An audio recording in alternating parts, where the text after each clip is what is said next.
Joert in het Oerljournaal ging ik op paard met Hilde Mulder van de Jeugdtheaterschool in Ljouwert. En zegen we op het Arjensduin.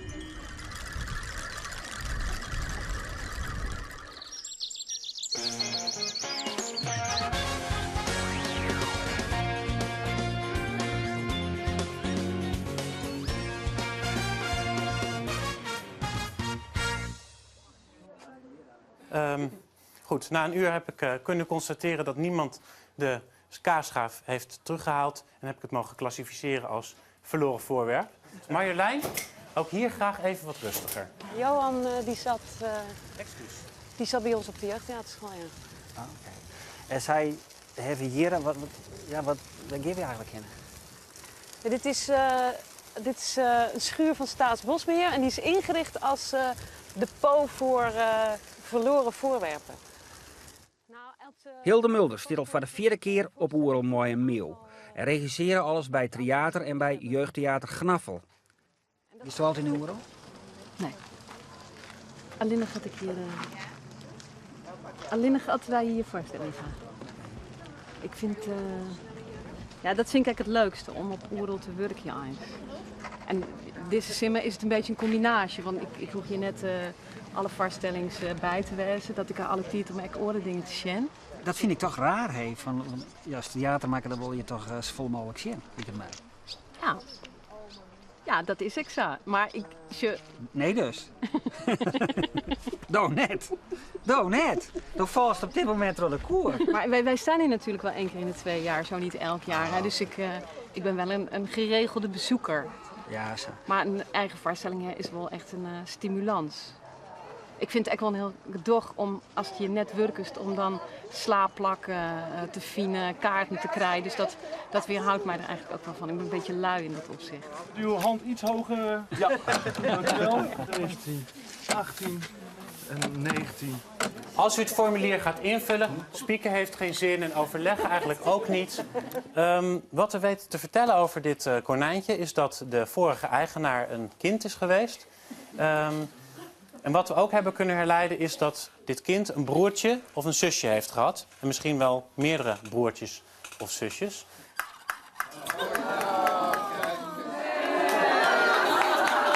Alsjeblieft. Sneun in het lange Oerljournaal komen we in de kunde met de 2 vormjouwers Annemarie en Johan Klein. Dit is de 4e keer. Maar dat is dan ook privé, maar dat is wel een beetje blied dat zijn over nodig. Nee, dat maakt het mij net uit. Ik vind het gewoon heel leuk en belangrijk dat er voorstellingen van u of uit Friesland hier op Oerl staan. Want het is toch een landelijk podium die in de stiest. Ja, maar ik bedoel dan echt van, dan ben ik een beetje moeder van een jeugdherberg, verzwaartje. Nou, ik beziek je alles te doen om dat net te worden. Hilde wil graag naar Mondo Leone. Maar eerst zorgen we bij de loodsinstallatie Harmonic Fields. Welkom bij Harmonic Fields. Dit is een Aeoliaanse symfonie. Aeolus was de god van de wind. Deze symfonie wordt ook bewoond door de Aeolianen. De muziekinstrumenten zijn redelijk fragiel. Dus wij vragen jullie ook om daar niet aan te komen. En ik wens jullie een hele goede wind.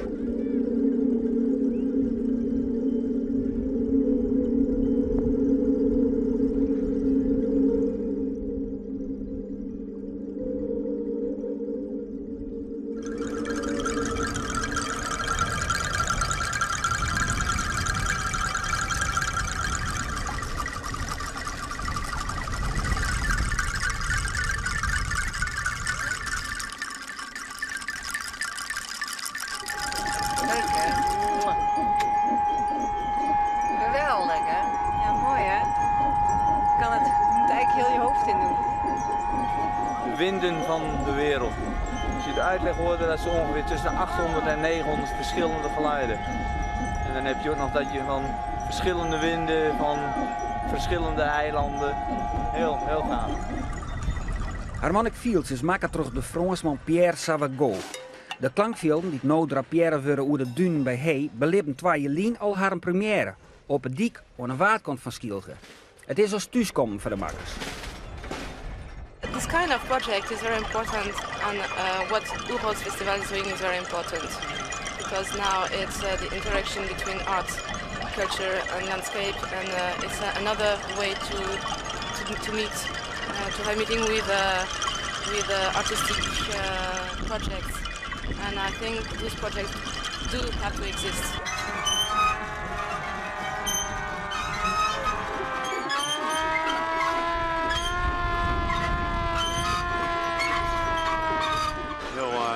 Ingenieus.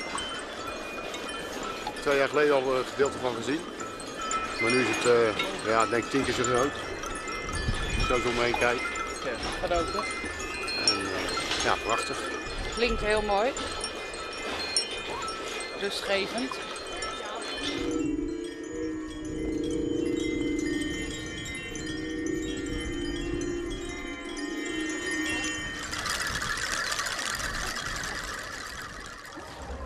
Hallo allemaal, welkom in het West End Theater, de Schouwburg van Terschelling. Ik ben Leon Giese en ik ben 10 jaar lang af en aan beroepsmuzikant geweest. En 10 jaar lang documentairemaker voor televisie. En op een gegeven moment heb ik besloten een combinatie te maken van die 2 werelden. De wereld van de muziek en de verhalen en de wereld van de films en de verhalen. En die combinatie heb ik Mondo Leone genoemd, de wereld van Leon. En ik heb speciaal voor Oerol een boeketje samengesteld van 10, nou ja, het zal in ieder geval gaan over 10 geluiden. Assagirezza, che già ne basta. Il segreto è quello di farlo col cuore. Senza cuore non si fa niente. Io con un po' di chauvinismo dico che è quello. En dat het nou gaat om het zangerige lood van de Italiaanse taal en om het ritme van het maatje van ravioli, of om het harmonische akkoord van een Amerikaanse treintoeter, Leon die redt hem ermee. He had one he liked more than any of the others, which he called an M5, a Nathan Erskine M5.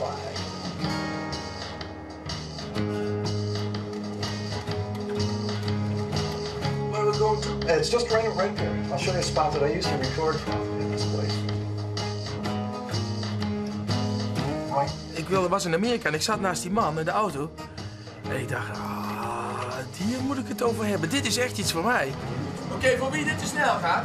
Dit is een A7. Maar door een productiefout werd 1 toeter dus iets te lang, 1 toon iets te laag. Deze toon werd namelijk die. En toen werd het. And that major 6 was just gorgeous. Just gorgeous. Jij hebt een soort passie voor iets, een soort gepassioneerde nieuwsgierigheid naar iets ogenschijnlijks, volstrekt niet belangrijks. Maar de manier waarop je dat dan aanvliegt, letterlijk bijna soms, maakt dat het voor mij als toeschouwer minstens zo belangrijk wordt als voor jou. Deze man is zo fascinerend door treintoeters dat er uiteindelijk zelfs in ontwikkeling mocht. De K-toeter was moderner, onderhoudsvrijer, toonvaster en goedkoper om te maken dan de M-toeter. Mensen zeggen wel eens dat ze vinden dat ik het heb over kleine dingen. Daar ben ik het zelf niet helemaal mee eens. Ik vind dat ik het heb over grote dingen aan de hand van kleine dingen.